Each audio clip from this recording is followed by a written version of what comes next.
Transparent है, इसीलिए 2 DGMO की डिटेल्ड प्रेस कॉन्फ्रेंस में सैटेलाइट इमेजेस के साथ यह बताया है कि हम पाकिस्तान के घर के अंदर घुसकर मारे हैं। अब अगर विपक्ष डीजीएमओ को विश्वास नहीं करना चाहता, अगर वो अपने कान बंद कर लेता है, सीजफायर सीएसफायर की बात कर रहे हैं, आज ही जयशंकर जी का वीडियो आया है और उनका इंटरव्यू आया है कि कोई थर्ड पार्टी नहीं थी। 4 बार एमईए ने स्टेटमेंट दिया है। प्रधानमंत्री नरेंद्र मोदी ने राजस्थान से कहा है कि ऑपरेशन सिंदूर जारी है। आईएएफ का ऑफिशियल स्टेटमेंट है कि ऑपरेशन इज ऑनगोइंग ऑपरेशन के बीच के अंदर ऑपरेशनल डिटेल्स हम नहीं शेयर कर सकते, प्राइवेटली हम कर सकते हैं। 2 बार ऑल पार्टी मीटिंग बुलाई है, तीसरी बार भी बुलाएंगे, परंतु आपको यह सोचना चाहिए कि एक बार कोई होती है तो उसको कह सकते हैं गलती, बार बार ऐसा क्यों होता है? हमेशा सिर्फ कांग्रेस पार्टी के बयानों को ही कोट किया जाता है और यह सिर्फ कोई इत्तेफाक नहीं। यूएनएचआरसी की रिपोर्ट लेके आओ, ये इंडिया टुडे का ही आर्टिकल है, जब राहुल गांधी जी और कांग्रेस पार्टी के स्टेटमेंट्स को as matter of evidence Pakistan ने इस्तेमाल किया था। कंपेयर करिए अटल बिहारी वाजपेयी जब विपक्ष के अंदर थे, उन्होंने ना पक्ष और विपक्ष की बात की थी, बोला था इंदिरा गांधी आगे बढ़ो, हम तुम्हारे साथ हैं। यह फर्क होता है, जब सेना होती है ना पक्ष होता है ना विपक्ष होता है। हम कंप्लीटली ट्रांसपेरेंट है, पर पाकिस्तान को फायदा नहीं होने देंगे। ठीक है, अगला सवाल आप में से कौन? आप पूछिए। तो मेरा सवाल ये है कि हम ठंडी हवा में बैठ के गर्म चाय पीने के साथ चाय पीते पीते सवाल पूछते हैं कि कितने जहाज गिरे हमारे, क्या ये उचित समय है जहाज कितने गिरे ये पूछने का? हम जानते हैं कि पाकिस्तान का 80% डिफेंस इंपोर्ट चाइना से होता है, फिर आप मेक इन इंडिया पर सवाल उठाओगे कि अपना मेक इन इंडिया इतना कमज़ोर है कि हमारे जहाज गिर रहे हैं। पहने तो तुम हो सफेद गमछा, ख्यालात तुम्हारे उधर वाले लग रहे हैं। ऐसे कितने लोग हैं यहाँ पे जो ये मानते हैं? मैं एक बेसिक इशू पर आ रही हूँ, कई मुद्दे कई सवाल हैं जो लोग जनता पूछना चाहते हैं, जानना चाहते हैं, लेकिन कितने जेट गिरे इसको लेकर कई लोगों के अंदर एक कंस्ट्रेंट है कि ये क्यों जानना है, इससे क्या फायदा हो जाएगा, और अभी इतनी जल्दबाजी क्या है? और जैसे आपने स्क्वाड्रन लीडर को भी सुना, कितने लोग ये मानते हैं कि जहाज के बारे में कितने जहाज गिरे ये सवाल लाजमी नहीं है। जितने लोग मानते हैं गलत है ये सवाल पूछना, हाथ उठाइए। इधर भी कई लोग हैं और उधर वाले, चलिए जवाब दीजिए पाटिल साहब। सबसे पहले तो अहम बात यह है कि 8 बार आज सुबह भी ट्रंप ने कहा, उसके बावजूद भी हमारे प्रधानमंत्री ने किसी इंपॉर्टेंट आदमी ने यह बात नहीं कही। 2 बार झूठ हुआ, सर्वदलीय बैठक में प्रधानमंत्री तो दोनों बार नहीं आए, लेकिन गृह मंत्री ने यह बताया सर्वदलीय बैठक को कि इंटेलिजेंस फेल्योर हुआ है, बाहर आके बताया कि परमिशन नहीं थी। आज प्रधानमंत्री ने कहा कि एटम बॉम्ब की गिदड़-बक्की हम नहीं सुनेंगे। मिस्री जी कहते हैं, विदेश सचिव जिन्होंने ब्रीफ किया सर्वदलीय बैठक को, जो पार्लियामेंट्री डेलीगेशन जाने वाला है, जिससे सबसे पहले हामी कांग्रेस ने भरी थी, उन्हें कहते हैं कि न्यूक्लियर एस्केलेशन वाली कोई बात ही नहीं थी। तो सेना को बीच में लाने की बीजेपी को जरूरत क्या है, सबसे पहली बात। दूसरी बात, टेलीग्राफ का आर्टिकल लीजिए, द प्रिंट का लीजिए, पूरे इंटरनेशनल आर्टिकल्स में हमारे गिरे हैं प्लेन्स, ऐसी इस तरह की बात हो रही है जो हमें चुभती है। जब सीज फायर हुआ और हम टू पार्टी सीज फायर था, तो अजमल हाफिज सईद जिंदा है, अजहर मसूद जिंदा है, पहलगाम का मास्टरमाइंड सैफुल्लाह जिंदा है, सैयद सलाउद्दीन जिंदा है। जिन लोगों ने 15-20 साल से हमारे देश के निहत्थे लोगों को, इनोसेंट लोगों को मारा है, उनको हमने क्यों नहीं मांगा? जब हमारे मिलिट्री ने उनको घुटने पर ला दिया था, तो पॉलिटिकल इंटरवेंशन क्यों कम पड़ा? मेरा सवाल भारत की सरकार से कि पाकिस्तान पे हम सवाल पूछते हैं, पूरी दुनिया के जवाब देते हैं कि पाकिस्तान ने हम पे अटैक क्यों किए, तो पाकिस्तान को जो सपोर्ट कर रहे हैं, जो नेशन चाइना कर रहा है, टर्की कर रहा है, डायरेक्टली इनडायरेक्टली उनको आर्म्स प्रोवाइड कर रहा है, उनसे हम क्यों नहीं सवाल करते? दुनिया में जाके उनके बारे में क्यों नहीं बताते कि एक टेररिस्ट नेशन को जो कंट्री सपोर्ट कर रहा है उसके बारे में हम क्यों नहीं करते? कि अगर वो खिलाफ कर रहा है तो वो भी एक टेररिस्ट नेशन है। आप दीजिए। देखिए, आपके सपोर्टर्स भी ये सवाल पूछ रहे हैं कि चाइना और टर्की के खिलाफ हम क्या कर रहे हैं, जिन्होंने खुलकर एक तरह से साथ दिया है।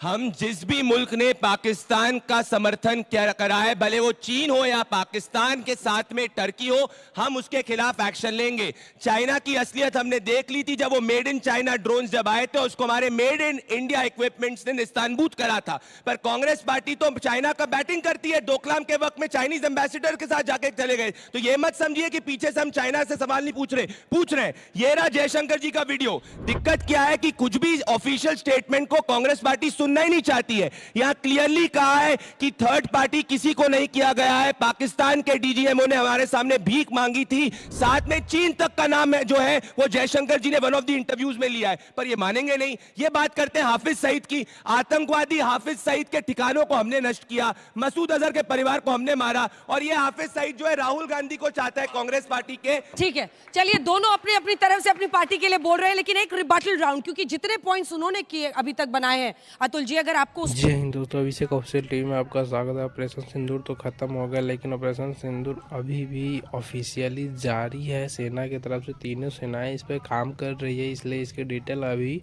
प्रेस कॉन्फ्रेंस में पूरी डिटेल नहीं बताई जा रही है, क्योंकि जब तक सेना की तरफ से नहीं कराया जाएगा तब तक नहीं दिया जाएगा। लेकिन ये कुछ सवाल हैं जो कि गलत हैं, पूछने नहीं चाहिए, लेकिन फिर भी अपने वोट बैंक के लिए हर पार्टी इसका फ़ायदा उठाना चाहती है। तो आपको क्या लगता है कमेंट कीजिएगा। और जो डेलीगेशन विदेश में गया वो बिल्कुल सही गया है, चाहे वो कोई भी हो, इसको लेकर बातें होनी चाहिए, लेकिन वो नहीं हो रही क्योंकि वो वोट से पर्पस नहीं है उसका। पर कुछ रिबटल देना है तो आप उस पर जल्दी से बोल सकते हैं, लेकिन मैं जैसे रोकूं प्लीज रुक जाइएगा, क्योंकि बाकी अभी 4 लोग हैं जो दर्शक दीर्घा में बैठे हुए हैं, बहुत गुस्से में मुझे देख रहे हैं।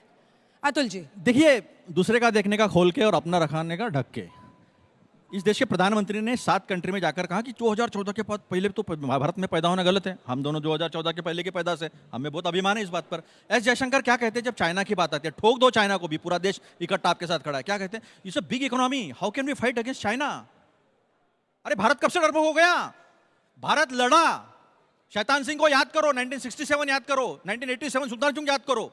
हर बार हमने जो है वो टक्कर दी है। तो उसी देश का विदेश मंत्री अंतर्राष्ट्रीय समन जब आते हैं तब हम सब इकट्ठे खड़े होते हैं, ऐसा कहेगा तो सवाल तो पूछा जाएगा, क्योंकि भारत के स्वाभिमान से और भारत की ताकत का सवाल है ये। तो हम सवाल तो जरूर खड़ा। मिस्टर भंडारी, रिबटल राउंड उनकी बातों पर। मैं ये कहना चाहता हूं, आपको जो पूछना है पूछिए, ये आपका हक है, पर आप दुश्मन के नैरेटिव को एड क्यों कर रहे हैं? ये रहा यूनाइटेड नेशंस के अंदर और अलग अलग जगह जो पाकिस्तान एक डॉजियर जो है वो कहला रहा है, इसमें सिर्फ एक राजनीतिक दल को कोट किया गया है जिसका नाम है कांग्रेस पार्टी और राहुल गांधी का इंटरव्यू। क्यों नहीं मैं सवाल पूछूंगा जब बालाकोट एयर स्ट्राइक के वक्त में भी ये सबूत मांग रहे थे? क्यों नहीं मैं सवाल पूछूंगा जब 26/11 में हमारी सेना उतनी सशक्त थी पर इन्होंने सर्जिकल स्ट्राइक नहीं करी? क्यों नहीं मैं सवाल पूछूंगा जवाहरलाल नेहरू ने गिफ्ट कर दिया था चाइना को जमीन और कहा था ग्रास भी नहीं उगते? ये इनकी नीति है। जब हमें मौका मिला है हमने कारगिल का युद्ध जो है जीता है, सेनाओं ने जीता है, और जब हमें मौका मिला हमने सेनाओं को खुली छूट दी है। राजनीति ये कर रहे हैं, एक स्टेटमेंट नहीं अलग अलग स्टेटमेंट होते हैं। राहुल गांधी स्टेटमेंट देते हैं, पाकिस्तान कोट करता है। विजय वटिकर कहते हैं कि 15 लाख की मिसाइल क्यों खर्च करो? इसीलिए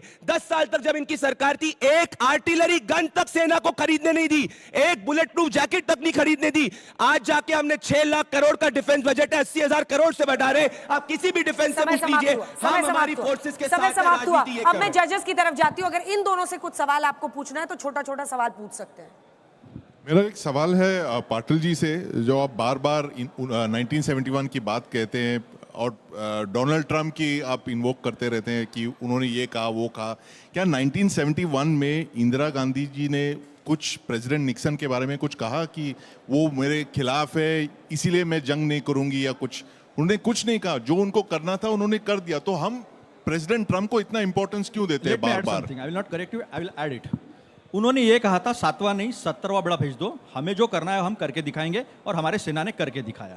इंदिरा जी ने ऐसा कुछ नहीं कहा पाटिल साहब। उन्होंने उनको जो करना था उन्होंने 10 सेकंड मुझे मैं आपसे शर्त लगाता हूं, मैं छोड़ दूंगा। उन्होंने जो उनको करना था उन्होंने कर दिया। नहीं, इंदिरा जी ने कहा था, इंदिरा जी को पूछा गया, इंदिरा गांधी जी को पूछा गया था, आप सब लोग युवा हो जाकर यूट्यूब पर देख लेना, सीधा 70वां बेड़ा आने दो, जो भी न्यूक्लियर सब्जेक्ट था। फिर भी रॉ के चीफ है, कहा था आरएन काओ जो रॉ के चीफ है उस वक्त के थे जिन्होंने रॉ बनाई थी, उनका ऑफिशियल स्टेटमेंट में कोट करना चाहता हूं। मेरा सिर्फ एक पॉइंट है कि वाई आप प्रेसिडेंट ट्रम्प को बार बार क्यों लेके आते हो उसमें हमारे अंदरूनी बातों में? इसीलिए कि अमेरिका चाहे कितना भी बड़ा हो, देश की अपनी स्वतंत्र विदेश नीति है, हमारी सार्वभौमता है, और हमें कोई कहे कि हमने व्यापार का सौदा किया सिंदूर के साथ, और वो कहे, सुनिए ना, सुनिए पूरा मुझे ट्रम्प का कहना है, सुनिए ना, ट्रम्प का कहना 8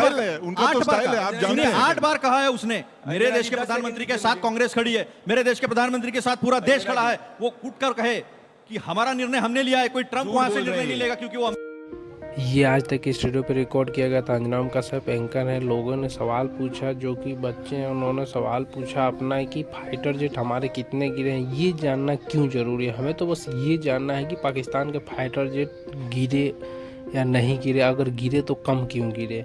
बिल्कुल ये सही सवाल था। तो आप क्या समझते हैं कमेंट कीजिएगा, और आपका कोई सवाल है तो कमेंट करके बताइएगा।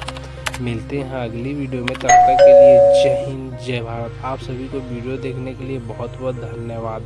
तो इस वीडियो में इतना ही, मिलते हैं अगली वीडियो में।